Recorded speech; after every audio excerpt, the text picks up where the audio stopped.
이 시간 은혜 받으실 하나님 말씀은 요한복음 11장 12절로 22절 말씀입니다.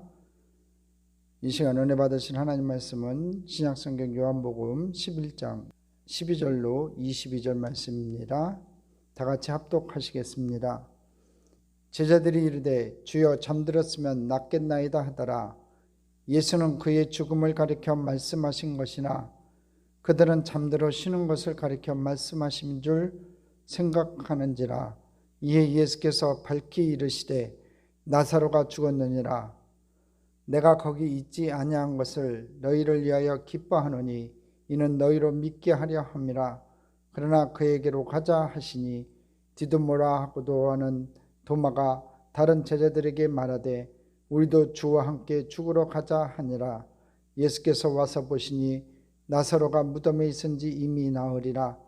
베다니는 예루살렘에서 가깝기가 한 오리쯤 되매 많은 유대인이 마르다와 마리아에게 그 오라비의 일을 위문하러 왔더니 마르다는 예수께서 오신다는 말을 듣고 곧 나아가 맞이하되 마리아는 집에 앉았더라. 마르다가 예수께 여짜오되 주께서 여기 계셨더라면 내 오라비가 죽지 아니하였겠나이다. 그러나 나는 이제라도 주께서 무엇이든지 하나님께 구하시는 것을 하나님이 주실 줄 아나이다. 아멘. 할렐루야. 하나님의 크신 은혜와 은총이 오늘 귀한 밤, 오늘 주님 앞에 달려나온 여러분들에게 넘쳐나시기를 주님의 이름으로 축원합니다. 나사로의 죽음과 부활 네 번째 시간으로 같이 은혜의 말씀을 나누겠습니다. 여러분, 제자들은요, 이 나사로가 잠들었다고 생각하고 이 잠들었으면 곧 낫겠다고 말했어요. 그들은 진짜 잠으로 생각했다는 거예요. 12절 한번 읽어볼게요. 제자들이 이르되 주여 잠들었으면 낫겠나이다. 이 제자들이 잠들었으면 낫겠나이다라고 이렇게 말한 것은 두 가지 측면에서 생각해 볼 수 있어요. 첫 번째가 뭐냐면 잠자고 있는데 구태여 깨우러 갈 필요가 뭐 있냐 이거예요. 진짜로 잠으로 생각했으니까. 두 번째는 유대인들은요, 이 잠이 병을 치유하는 능력의 원천으로 봤어요. 이건 또 어느 정도 의학적인 그 내용이 들어가 있는 것 같아요. 그러니까 유대인들은 이 잠을 자는 게 이 병을 치유하는 능력으로 봤다는 거예요. 이 병 들었으면 잠을 많이 자게 하는 것이 회복시키는 하나의 방법이라고 봤다는 거였죠. 그래서 나사로가 이 잠을 자지 못하고 고통 중에 있다면 빨리 가서 도와줘야 되는데 지금 잘 자고 있다면 그것이 열이 떨어졌다는 것이고 그러면 저절로 나을 텐데 왜 굳이 가려고 하느냐 이거지요. 그러니까 자고 있으니까 가지 말자 이거예요. 주님이 그렇게 귀에 못이 박히도록 반복해서 말씀하셨지만 제자들은 도무지 그것이 무엇을 의미하는지 전혀 알지 못하고 있어요.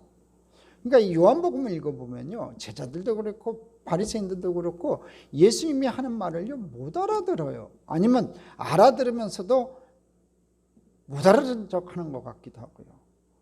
가만히 보니까 왜 그런가 이렇게 살펴보니까 이 주님이 볼 수 있고 주님이 알 수 있는 세계를요 이 제자들이 볼 수 없기 때문에 그런 것 같아요. 그러나 그것보다 더 심각한 요인이 하나 있는 것 같은데 그게 뭐냐면요, 제자들이 이 주님을 따르면서도 이 주님과 다른 꿈을 꾸고 있는 것 같아요. 동상이몽이라고 하잖아요. 다른 생각 갖고 있는 거예요.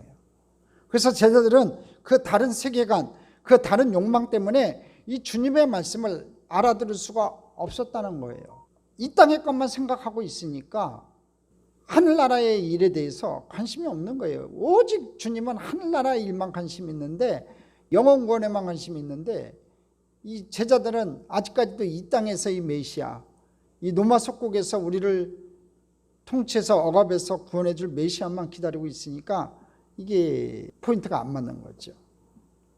예수님께서 그들에게 나사로가 죽었다고 아예 친히 밝혀요. 13절 읽어보겠습니다. 예수는 그의 죽음을 가리켜 말씀하신 거니나 그들은 잠들어 쉬는 것을 가리켜 말씀하신 줄 생각하는지라. 그러니까 답답했으니까 예수님께서는 나사로의 죽음을 잠잔다고 얘기했고, 저번 시간에 제가 얘기했죠. 예수님은 이 잠잔다는 표현으로 죽음을 많이 얘기를 해요. 왜냐하면 다시 깰 날이 있기 때문에 그래요. 부활의 때가 있기 때문에 그래요. 그래서 우리 주님은 잠잔다 이 죽었다 이런 표현보다는 잠든다는 표현을 많이 썼다고요. 자, 이렇게 얘기했다는 거예요. 자, 8번째, 믿음을 심을 수 있어서 기뻐하신 모습을 봅니다. 14절 15절 보겠습니다. 이에 예수께서 밝히시되 나사로가 죽었느니라. 내가 거기 있지 아니한 것을 너희를 위하여 기뻐하노니 이는 너희로 믿게 하려 함이라. 그러나 그에게로 가자 하시니. 이제 예수님께서 밝혀요. 응? 알려줘요. 나사로가 죽었다고. 응? 그리고 뭐라고 얘기했냐면 너희를 위하여 기뻐한다고 그래요. 나사로가 죽었는데 너희를 위해서 기뻐한다고 우리 주님께서 얘기해요. 15절에 보면요. 예수님은 이 나사로의 죽음을 슬퍼하지 않으시고 오히려 기뻐하셨어요. 왜 기뻐하셨을까요? 첫 번째는 나사로가 죽어야 그의 죽음과 부활로 구원을 설명할 수 있기 때문에 그래요. 이 주님께서는요, 이 나사로의 죽음의 현장에 당신이 계시지 않았던 것을 기뻐하셨던 거예요. 그러니까 나사로가 죽어야 돼요. 죽어야지, 그리고 또 부활해야지만이 이 본인의 죽음과 부활을 예표하는 사건이기 때문에 그것을 미리 얘기하는 거기 때문에 이것이 증거가 되기 때문에 그렇다는 거죠. 주님이 그곳에 계시지 않으므로 단순히 병만 고치는 분이 아니라 죽을 자를 살릴 수 있는, 즉 사망의 권세를 이길 수 있는 하나님이라는 사실을 가르칠 수 있게 되었다는 말씀이에요. 주님께서 기뻐하시는 일을 뭐라고 말씀하세요? 너희로 믿게 하려 함이라. 오늘 15절에 보면요, 너희를 위하여 기뻐하노니 이는 너희로 믿게 하려 함이라. 이렇게 돼 있어요. 내가 기뻐하는 이유는 너희를 믿게 하기 위함이라는 거지요. 내가 하나님 것을 믿게 하기 위함이라는 거예요. 이제 죽은 자를 살릴 것이기 때문에 죽은 자를 살릴 수 있는 사람은요, 사람이 없어요. 오직 신 하나님만이 할 수 있는 거예요. 그것을 보여주겠다 이거지요. 여기서 믿게 한다는 것은 무엇을 믿게 하신다는 말씀이에요? 부활을 믿게 하신다는 거예요. 그러니까 당신 백성들의 믿음을 위해서 나사로를 죽이시는 것도 불사하신다는 거예요. 마찬가지예요. 우리의 믿음을 위해 우리를 죽도록 피시는 것이 하나님의 기쁨이 될 수도 있고 하나님의 사랑이 될 수도 있어요. 여러분, 아비가 자식이 어둠 속으로 달려가는 것을 보고도 가만히 있는다면 그게 사랑이냐 이거지요. 정말 자식을 사랑하는 아비라면, 부모라면 자식의 다리를 부러뜨려서라도, 자리에 주저앉혀서라도 나쁜 것을 가지 못하게 해야죠. 그게 바로 사랑이라는 거예요. 옛날엔 이게 통했어요. 사랑의 매를 들면 그게 통했는데 요새 애들은 여러분 안 통해요. 세대가 많이 바뀐 것 같아요. 그러니까 저희 세대만 해도 부모님이 뭐라고 하면 예 공손하게 얘기했죠. 그리고 매를 들어서 회초리를 때리면 그저 아무 소리 않고 그 채찍의 매를 맞았는데, 선생님한테도 그런 걸 맞았는데, 요새는요 큰일 나요. 학교에서 선생님이 옆에만 그냥 바로 그냥 쇠고랑 차고요. 요새는 부모가 때려도요 부모도 고소하는 세상이에요. 경찰서에 신고하는 세상이 됐어요. 이게 과연 좋은 건지 나쁜 건지 조금 생각해 볼 문제들인 것 같아요. 궁극적으로 부모 마음에 있어서는 엉뚱한 길로 달려가는 그 자식을 앞에 놓고 그 자식 앞을 좀 어떻게든지 막아야 되지 않겠어요? 그게 부모 심정 아니냐고요. 어떤 방법을 써서라도 그 자식이 그쪽으로 달려가는 것을 좀 막고 싶은 게 부모 마음인 거예요. 그게 아버지 진짜 사랑인 거지요. 마찬가지로 하나님은 우리의 믿음을 위해 마치 우리를 죽음의 자리로 내모시는 것 같이 우리를 대하실 때도 있다는 거예요. 그러니까 혹시라도 우리 인생 가운데 하나님께서 나를 왜 이렇게 공고한 자리로 몰아가실까? 여러분, 그것은 다 우리를 믿음을 성장시키기 위한 하나의 방법이라 생각하셔야 돼요. 자, 왜 기뻐하셨어요? 두 번째로, 예수님은 제자들에게 부활신앙을 심을 수 있어서 크게 기뻐하셨어요. 이제 예수님은 이 나사로의 죽음을 통해 제자들에게 부활의 예수님을 믿는 믿음을 심고자 했어요. 아무리 말로 해도 못 알아들어요. 내가 3일 만에 부활할 것이다. 내가 죽을 것이고 내가 다시 3일 만에 부활할 것이라고 해도 못 알아들어요. 이 얘기가 무슨 얘기인지 몰라요. 그것을 증표로 보여주는 게 이 나사로 사건이거든요. 그러니까 예수님께서는 이 나사로의 죽음이 결국 기뻐할 일인 거예요. 왜냐하면 이 나사로가 죽었지만 본인이 살릴 것이고 예수님이 살릴 것이고 그걸 통해서 예수님의 죽음과 부활을 설명할 수 있는 하나의 에피소드가 되거든요. 증거가 되기 때문에 부활 신앙을 그들에게 심어줄 수 있는 이 계기가 되기 때문에 우리 예수님은 죽은 자도 살릴 수 있는 분이구나, 하나님이구나, 그것을 심어줄 수 있는 그런 계기가 되니까 기뻐했다는 거지요. 예수님은 이 제자들에게 이 부활 신앙을 심을 수 있어서 이 나사로의 죽음을 기뻐하셨어요.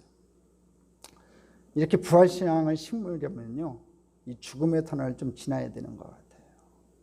예수님이 이들에게 주시고자 하시는 이 최고의 선물은요, 부활의 주님이시고 부활의 신앙이었다. 예수님은 부활 신앙을 주시기 위해서 죽음의 고통이 있는 곳으로 끌고 들어가세요.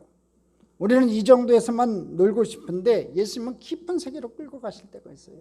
나는 이 정도로 끝났으면 좋겠는데 하나님은 더 깊고 힘들고 어려운 자리로 우리 인생의 삶의 자리를 끌어가실 때가 있어요. 내 입에서 단내가 나고 피눈물이 흘려지는 그 자리로 끌고 가실 때 여러분 꼭 기억하세요. 하나님이 나를 사랑하시는구나.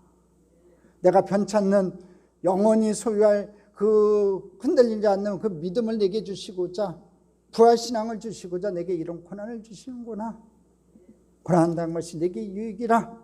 그 고난을 통해서 주의 율례와 율법과 주의 사랑을 알게 되기 때문에 그 고난이 우리에게 유익이 되고 기쁨이 되는, 축복이 되는 귀한 밤 됐으면 좋겠습니다. 그러니까 우리는 근데 문제 해결보다는요, 부활의 주님을 아는데 이 초점을 좀 맞춰야 돼요. 우리는 문제 해결에만 초점을 맞추잖아요. 그렇잖아요. 응? 어떤 문제만 생기면 그때 나와서 기도해요. 여러분이 소망하는 게 있어요. 그 소망하는 것을 이루기 위해서 하나님 앞에 간구하는 건 나쁘다고 생각하지 않아요. 근데 하나님께서 그 간구하는 모든 것을 다 이루어주신다? 난 그렇게 생각 안 해요. 어떤 사람에게 이루어주시냐면 그 마음에 진실된 마음을 갖고 있고 진정으로 그 믿음에 진실된 믿음을 소유하고 있고 그 믿음의 깊이가 깊어지고 깊어질수록 하나님의 축복의 때 하나님의 문이 열려지는 거예요. 아벨의 믿음이 뭐였어요? 예배를 통해서 증거되고 예배를 통해서 인정받은 믿음이잖아요. 오늘 저와 여러분이 예배로 인정받는 기쁠 때나 슬플 때나 어려울 때나 힘들 때나 모두 다 주님 앞에 나와 기도하는 저와 여러분 됐으면 좋겠습니다. 문제 해결보다는요, 오직 주님의 사랑, 그 은혜를 갈망하며 그 은혜를 사모하는 저와 여러분 됐으면 좋겠습니다. 9번째로 함께 죽으러 가자 그래요. 16절 같이 읽어보겠습니다. 디두모라고 하는 도마가 다른 제자들에게 말하되 우리도 주와 함께 죽으러 가자 하니라. 여기 등장하는 인물이 있죠. 도마. 의심 많은 도마. 여기 도마가 등장을 해요. 뭐라고 얘기해요? 다른 제자들에게 우리도 주와 함께 죽으러 가자 그래요. 이게 좋은 얘기가 아니에요. 그러니까 우리도 함께 죽으러 가자, 이 얘기는 무슨 얘기냐면요, 이 제자들의 심장이 잘 나타나 있다는 거예요. 죽으러 가려면 지 혼자 죽으러 가지, 우리도 주와 함께 죽으러 가자, 같이 가자는 거죠. 같이 죽자는 거예요. 함께 죽으러 가자는 거예요. 이 얘기는 무슨 얘기냐면 정말 가기 싫다는 얘기예요. 가봐야 고난이 기다리고 있을 것이 너무 자명하다는 거지요. 지금까지 예수님께서 복음의 말씀을 증거하는 것마다 예수님을 죽이려고 했잖아요. 내가 하나님이라고 증거되는 그 순간에 돌로 쳐서 죽이려고 했다고요. 그런데 주님이 그럼에도 불구하고 가셔야 한다고 말씀을 하는 거예요. 저번 주에도 공부했지만 때가 낮이기 때문에 주님은 가셔야만 하는 거예요. 나사로가 잠들어 있기 때문에 깨우러 가셔야 하는 거예요. 제자들은 이런 주님을 이해할 수가 없는 거예요. 그래서 함께 죽으러 가자고 외치면서 그야말로 죽지 못해 주님을 따라가고 있는 모습을 보여요. 조용히 입 다물고 예수님 졸래졸래 쫓아가면 좋은데 꼭 한마디씩 이렇게 하는 사람들이 있는 거예요. 목회하면서도 보면요, 일종의 비아냥거리는 것처럼 틱틱 한마디씩 던지는 거 있잖아요. 진짜 믿음의 사람, 진짜 기도하는 사람은요, 말이 없어요. 제가 보면 이 말이 많고 뭔가 이렇게 자꾸 앞에서 일하시는 분들에 대해서 뒷얘기하는 것까지는 괜찮은데 기분 나쁘게 비아냥거리듯이 틱틱하는 분들이 있어요. 신앙을 모르는 거예요. 이 교회 다니면서도 예의와 범절이 있어야 되는데 목사님한테 함부로 하고 장로님들한테 함부로 하고 이 도마가 그렇다는 거예요. 지금 내가 봤을 때 도마가 믿음이 없는 사람이에요. 그러니까 의심만한 도마라고 그러잖아요. 예수님께서 나중에 3일 만에 부활하셔서 제자들 앞에 나타났을 때도요, 예수님 만났을 때도요, 믿지 못해갖고 창자국에 손을 집어넣었어요. 의심만한 동마예요. 끝까지 믿음이 연약했다는 거예요. 그 증거가. 지금 현재 12제자 중에서 제일 투덜이 중에 하나가 아니었나 싶어요. 이 도마가. 가만히나 있지. 함께 죽으러 가자. 스승님이 야 우리 다시 예루살렘으로 올라가자 그러니까 이 성경이 좋게 써 있지만 좋게 얘기했겠냐고요. 야 우리도 함께 죽으러 가자. 이렇게 얘기했다는 건 믿음이 좋아서 스승님 따르자 그 얘기가 아니었던 것 같아요. 제자들 죽었어요? 죽지 않았잖아요. 왜 죽지 않았어요? 때가 되지 않았기 때문에 그래요. 나중에요 이 고백대로요 함께 죽으러 가자 그랬잖아요. 요한 빼놓고 나머지 가룟 유다는 스스로 몸에서 죽고 나머지 10 제자는요 여러분 다 순교당해요. 사랑하는 성도 여러분, 저는 여기에 신앙생활에 축복이 있다고 좀 믿어요. 우리는 주님의 세계를 다 이해할 수도 깨달아 알 수도 없어요. 그건 도저히 우리 생각과 하나님 생각이 다르기 때문에 그래요. 가봐야 죽을 것이 분명하기 때문에 함께 죽으러 가자고 했죠. 그러나 죽지 않았어요. 오히려 나사로가 다시 살아나는 것을 실시간으로 볼 수 있는 평생 지울 수 없는 큰 영광의 모습을 보게 됐다는 거죠. 그 기적을 눈으로 목도하는 체험을 하게 됐다는 거예요. 얼마나 큰 축복이에요, 여러분. 죽은 자가, 여러분 생각해 보세요. 죽은 지 3일이 지나가지고 냄새가 펄펄 났던 그 죽은 나사로가 살아나서 여러분 그 무덤을 헤치고 나오는 그 모습을 그들이 눈으로 봤다고요. 얼마나 놀랬겠냐고요.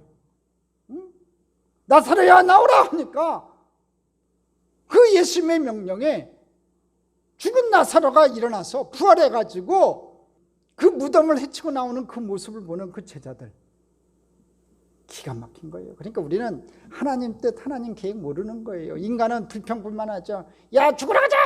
그런데 죽으러 가자고 갔던 그 제자들이요 놀라운 기적, 아마 그들의 인생에서 가장 큰 엑셀런트한 가장 큰 임팩트가 되는 체험을 했을 거예요. 그래요 여러분, 우리도 마찬가지예요. 우리는 주님의 세계를 다 알지 못해요. 주님의 뜻을 헤아리지도 못해요. 언제 해결하실지도 우리는 몰라요. 그래서 우리가 사는 현실에서도요 우리 생각으로는 아무런 소망이 없는 일처럼 보일 때가 있어요. 지금 내가 하고 있는 이 기도도 헛된 것인 것처럼 느껴질 때도 있어요. 이런 방식으로 살아서는 안 될 것 같은 생각이 들 때도 많이 있어요. 기도해봤자 별 소용도 없다, 교회 나와봤자 소용도 없다, 그렇게 생각할 수도 있어요. 또 제자들처럼 도무지 이해할 수 없는 일을 하라고 말씀하시는 것처럼 느껴질 때도 있어요. 그럴 때 우리는 두 가지를 꼭 기억해야 돼요. 첫째가 뭐냐면요, 우리는 주님이 보시는 세계, 주님이 하시려는 일을요 온전히 알지 못해요. 언제? 오늘 이 밤에, 아니면 내일 우리가 생각지도 못했던 놀라운 기사와 이적의 방법으로 문제를 해결하실 수도 있어요. 주님은 우리보다 크시고 주님은 우리보다 많은 것을 아시고 보시고 계시기 때문에 그래요. 또 주님의 때가 아직 낮이기 때문에 그래요. 지금은 주님이 일하실 때라는 거지요. 두 번째는 함께 죽으러 가자고 죽지 못해 순종했지만 그것이 그들에게는 축복이 되었다는 거예요. 믿음 생활은요 내가 다 이해할 수 있어서 순종하지 않아요. 순종하는 것이 아니에요. 여러분 내가 다 이해해가지고 여러분 순종하면요 그건 순종이 아니에요.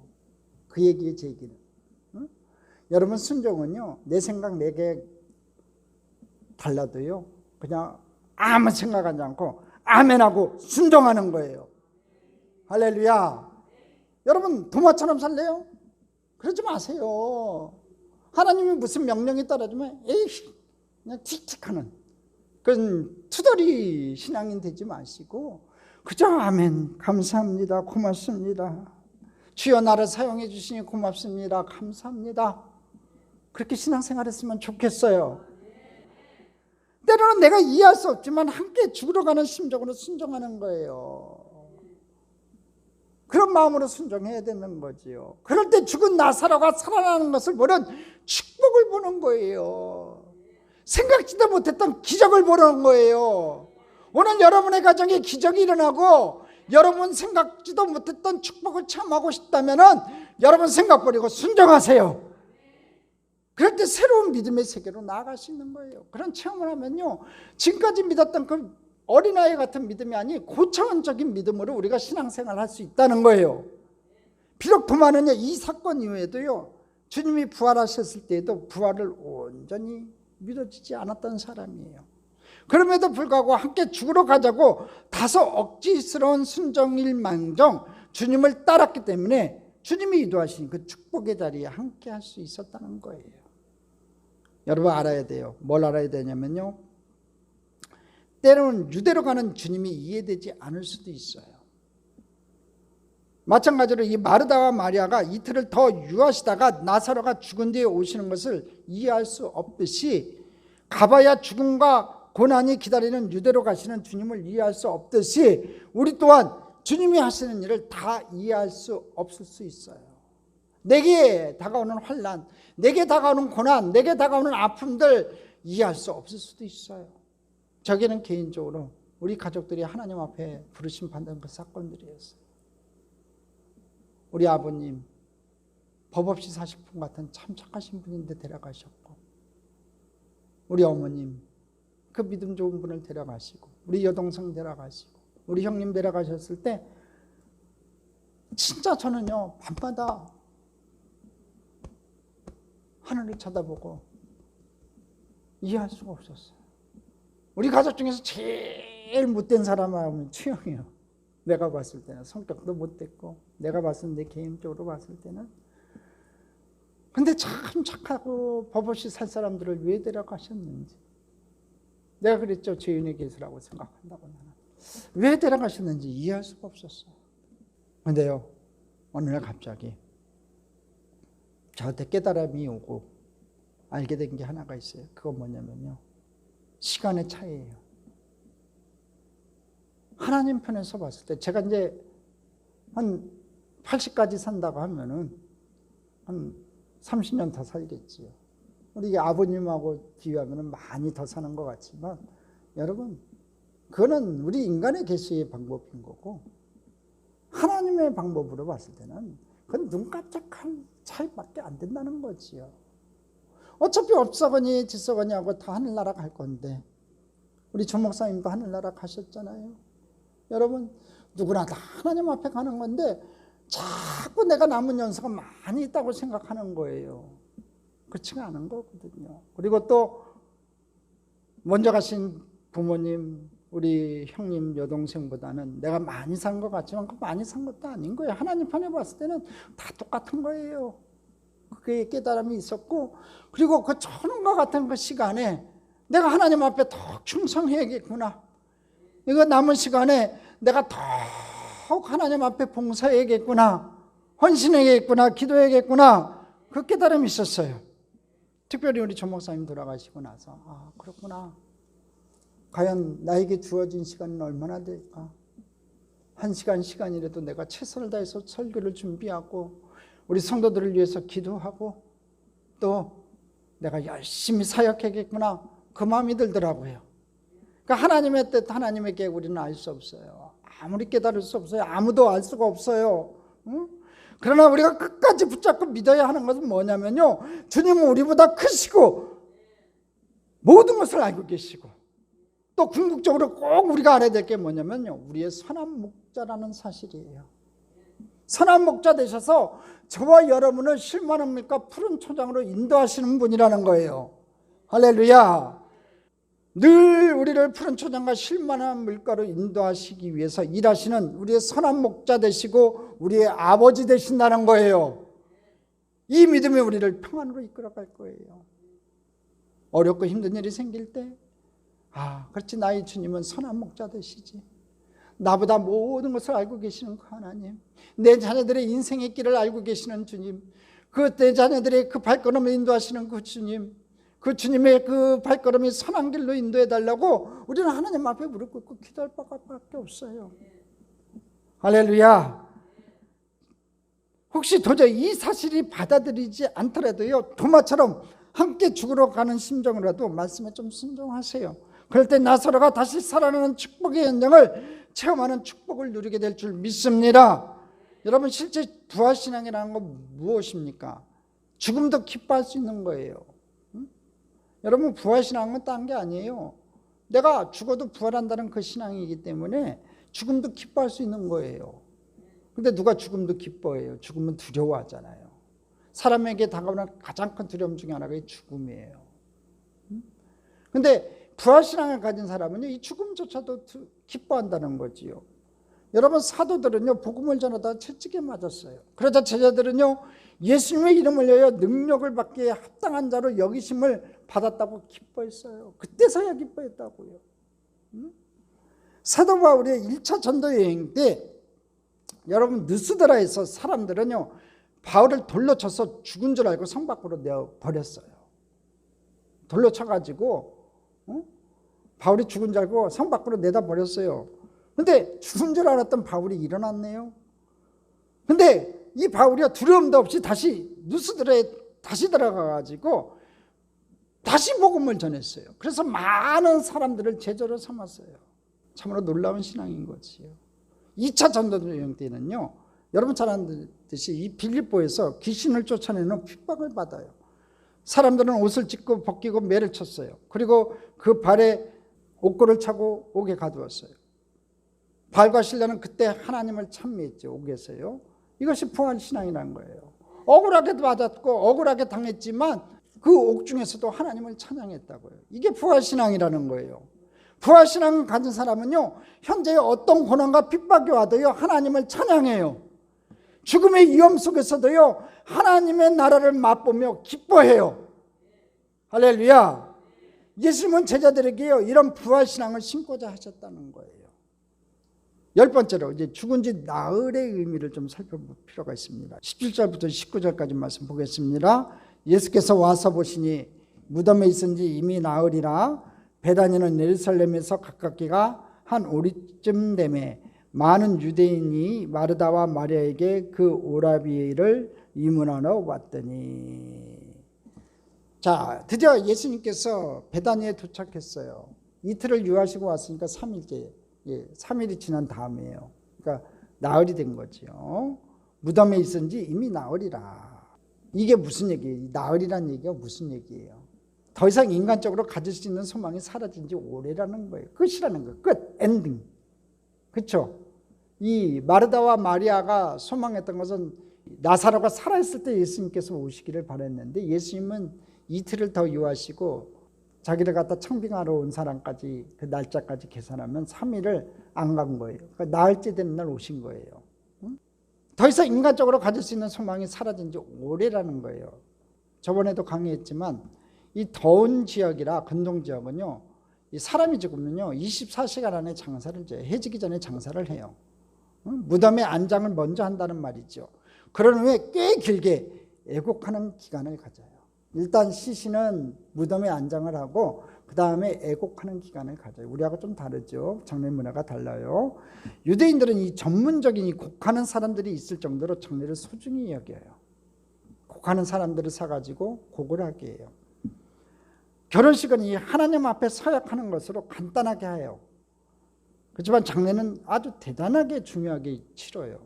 이스라엘 백성들이요. 우리나라에서도 경사는 좀 안 가도 되지만 예산은 꼭 가야 한다는 관습이 있어요. 그래서 장례 때는 꼭 찾아가서 조문을 하잖아요. 그렇죠? 조문을 한단 말이에요. 아픈 사람이나 어려운 일을 당한 사람을 찾아가서 격려하고 위로하는 일은요, 참으로 귀하고 소중한 일이에요. 여러분, 베다니는 예루살렘에서 가깝기가 오리쯤 되니까 한 2km 정도 된다고 했죠. 예루살렘에서 조문객들이 많이 이문하러 온 것 같아요. 추측컨대 이 마르다와 마리아의 집에는요, 이 통곡 소리가 울리고 있었어요. 이 장사한 지 사흘 됐으니까, 무덤에 들어간 지 사흘 됐으니까 이제 계속 장례 기간이 이어지는 거예요. 곡하는 사람도 샀겠지요. 주변에 와서 같이 곡을 해주겠지요. 곡하는 사람들이 고용되어서 추측컨대 나사로의 죽음을 예곡하고 있었을 것 같아요. 이 마르다와 마리아는 눈물을 흘리며 조문객들을 맞이하고 있어요. 이게 이제 본문의 내용들이고요. 많은 유대인, 19절에 보면 많은 유대인이 마르다와 마리아에게 그 오라비를 유물하러 왔더니, 이 얘기는 예루살렘에게 가까우니까 많은 유대인이 왔다. 이 얘기는 무슨 얘기냐면 이 나사로가 그래도 유대 사회에서는 인심을 잃지 않았다는 얘기인 것 같아요. 그렇죠? 그러니까 많은 사람들이 와서 예루살렘에 가까우니까 예루살렘에서 이 베다니까지 와서 문상을 하겠지요. 11번째로 이 마르다의 원망이 나타나요. 여기 계셨더라면. 20절 21절 같이 읽어보겠습니다. 마르다는 예수께서 오신다는 말을 듣고 곧 나가 맞이하되 마리아는 집에 앉았더라. 마르다가 예수께 여짜오되 주께서 여기 계셨더라면 내 오라비가 죽지 아니하였겠나이다. 이 마르다와 마리아가 나사로가 이미 죽어 무덤에 있은 지 나흘이 됐는데 주님이 오신다는 소식을 들었어요. 자, 이 기가 막힌 상황인 거지요. 저와 여러분 같으면 이럴 때 어떻게 하시겠어요? 살아계실 때 오셔야지 죽은 후에 오면 뭐예요? 그렇잖아요. 나사로가 살아있을 때는 그렇게 자주 오셔서 쉬시기도 하시고 온갖 사랑을 나눴던 관계였는데 그가 급히 죽고 가게 됐는데도 불구하고 오지도 않았고 급하게 오지도 않았고 죽은 뒤 나흘이나 되어서 오신다고 하니까 아마 섭섭한 마음에 아예 오시지도 못하게 했을 가능성이 많아요. 왜 오냐고? 살아있을 때 나오지 왜 오냐고? 죽은 다음에 와서 뭐 하냐고? 아마 못 오게 했을 수도 있어요. 그런 면에서 보면 마르다는요 훌륭한 인격을 가진 사람이라고 저는 보여져요. 왜냐하면 나가서 맞이했기 때문에. 성경에 보면은 이 20절에 보면은요 마르다는 예수께서 오신다는 말을 듣고 곧 나가 맞이하되. 근데 마리아는 집에 앉았더라. 그러니까 상심이 마리아가 더 컸던 것 같아요. 이 상황에서는요. 이제 마르다가 가서 맞았어요. 오늘의 시대를 이 포스트 모던 시대라고 해요. 포스트 모던 시대가 뭐냐면요. 절대적인 가치 기준을 인정하지 않아요. 이게 무슨 얘기냐면은 절대적인 가치 기준이 우리 기독교로 얘기하면 하나님이잖아요. 하나님 신앙, 야훼 신앙. 그렇죠? 이 절대적이잖아요. 그런 걸 인정하지 않아요. 이 포스트 모던의 시대에서는 뭐가 제일 중요하냐면 개인이 생각하는 것이 제일 중요해요. 개인주의예요. 그러니까 이 절대적인 가치 기준이 없어지는 거예요. 근데 절대적인 가치 기준, 이 사회를 움직이고 이 국가를 움직이는 데 있어서 절대적인 가치 기준이 있잖아요. 여러분 그 가치 기준들이 상실돼 가고 있다는 거예요. 특히 우리 대한민국처럼 유교적인 사상에 있어서 많은 가치 기준이 좋은 가치 기준들이 있어요. 효라든지 또 이렇게 국률이라든지 배품이라든지 이런 좋은 이런 것들이 있는데 이런 것들이 없어지는 거예요. 여하튼간에 절대적인 가치 기준이 없어요. 부모님도 상관이 없고요. 내가 기쁘면 되는 거예요. 그러니까 대상이 누구든 간에 마음이 상하면 막 함부로 얘기해요. 옛날에는 안 그랬어요. 요새는 젊은 애들 보고 말을 못 하겠어요. 거칠게 나오거든요. 요새들은. 이 앞에서 담배 피는 애들 많아요. 제가 담배 피는 애들 보고 나가서 뭐라고 하려고 하면 우리 딸들이 말려요. 아빠 그러다 맞아. 그런 세상이 된 거예요. 이게 이 포스트 모던 시대의 안타까운 현실인 거예요. 요새 애들이 그렇게 변하는 것도 참 안타까운 거예요. 개인적인 사상 존중해주는 거 좋지요. 그렇지만 정신세계를 움직이는 그 절대적인 가치는 있어야 되거든요. 대상이 누구든 간에 마음이 상하면 막 함부로 말해버리고요. 부끄러운 모습을 보이는 것이 우리 시대의 흔한 모습이 되어버렸어요. 기존 질서를 깨트리고 상대화시키는 것이 인간의 인간됨, 하나님의 형상으로서의 인간의 고상함을 빼앗아가고 있어요. 그런 것들이 다 없어져 가고 있다는 거죠. 그러다 이 마르다는요. 아무리 마음에 들지 않고 원망을 할 망정 해야 할 도리를 할 줄 아는 여인이었던 뜻이 보여요. 그러니까 참으로 본받아야 할 부분이죠. 기분이 나쁘면요. 요새 애들은 쳐다보지도 않아요. 자기하고 상관없으면요. 상관도 안 하고요.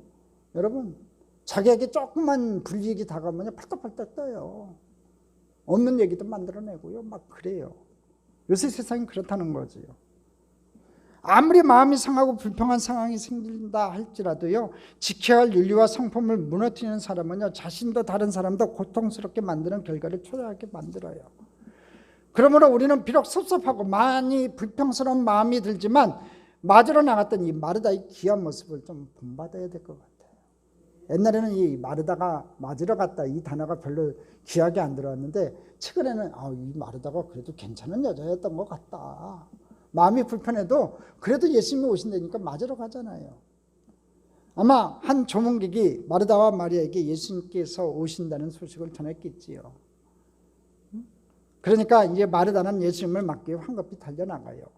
마리아는 아마 제가 봤을 땐 집에서 조문객을 맡고 있었지 않을까 싶어요. 나쁘게 생각할 필요는 없는 것 같고, 기분 나빠서 안 나갔다 그렇게 얘기하면 좀 그런 것 같고, 이 마리아는 그래서 집에 조문객들이 있으니까 그 손님들을 맡고 있었던 것 같고, 대표로 이 마르다가 후다닥 나가서 예수님을 맞았던 것 같아요. 그럼에도 불구하고 맞으러 나갔지만 이 마르다의 마음은 아직도 굉장히 불편했던 것 같아요. 그 불편함의 전체가 뭐예요? 여기 계셨더라면, 여기 계셨더라면. 21절에 마르다가 예수께 여짜오되 주께서 여기 계셨더라면 내 오라비가 죽지 아니하였겠나이다. 여기 계셨더라면, 만약 주님께서 여기 계셨더라면 내 오라비가 죽지 않았을 것이라는 거예요. 다음에 이제 마리아도 똑같은 얘기를 해요. 저는 이것을요, 여기 계셨더라면 신앙이라고 불러요. 여기 계셨더라면 신앙. 이 신앙은요, 부활신앙과 반대예요. 예수님이 가르쳐주고 싶었던 건 부활신앙이었는데 여기 계셨더라면 신앙은 그 반대인 거예요. 이 신앙의 특징이 뭐예요? 여기 계셨더라면 신앙이 뭐예요? 눈에 보이는 주님에 집착하는 신앙이에요.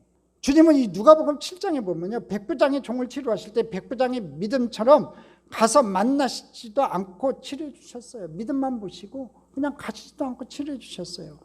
예수님께서는 직접 가시지 않아도 치료하실 수 있어요. 문제의 핵심이 뭐예요? 여기 계셨더라면 신앙의 핵심은요, 눈에 보이는 예수를 의지하려고 한다는 거예요. 여기 계셨더라면 신앙은요, 체험이라는 모습으로 구체화된다는 거죠.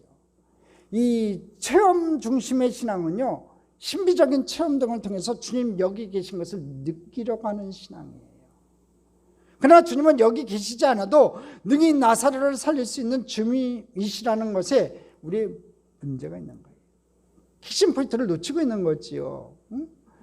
주님이 여기 안 계셔도, 지금 나사로의 집에 없어도 우리 주님은 살릴 수 있는 분인데 지금 마르다, 마리아는 그걸 못 느끼고 있다는 거지요. 여기 계셨다라면 신앙은요, 그 한계가 주님이 여기 계셔야 나사로가 산다는 전제를 잡고 있어요.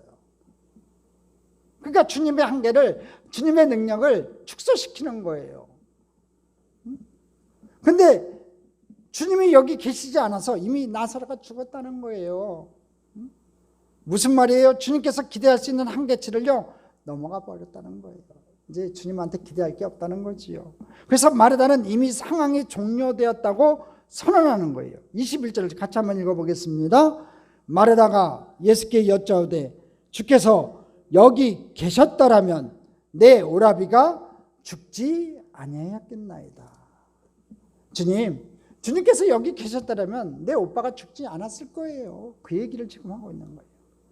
이 얘기는 무슨 얘기냐면요, 예수님이 나사로의 병을 치료하실 수 있다는 것을 이 두 자매는 믿고 있었어요. 그러니까 불렀던 거고, 오늘 지금 주님이 여기 계셨다라면 내 오빠가 죽지 않았을 겁니다. 내 오라비가 죽지 아니하였겠나이다. 그 얘기는 뭐냐면 예수님이 여기 계셨다라면 내 오라비 병을 치료할 수 있었을 것이라고 믿고 있었다는 거죠.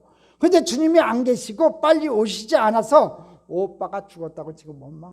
마르다는 양, 제가 봤을 때 눈물을 뚝뚝뚝뚝 흘리면서 예수님께 자신의 신앙의 고백을 지금 드리고 있는 거예요. 지금 원망하는 것 같지만요, 22절 안에는요, 이 마르다의 신앙 고백이 있어요.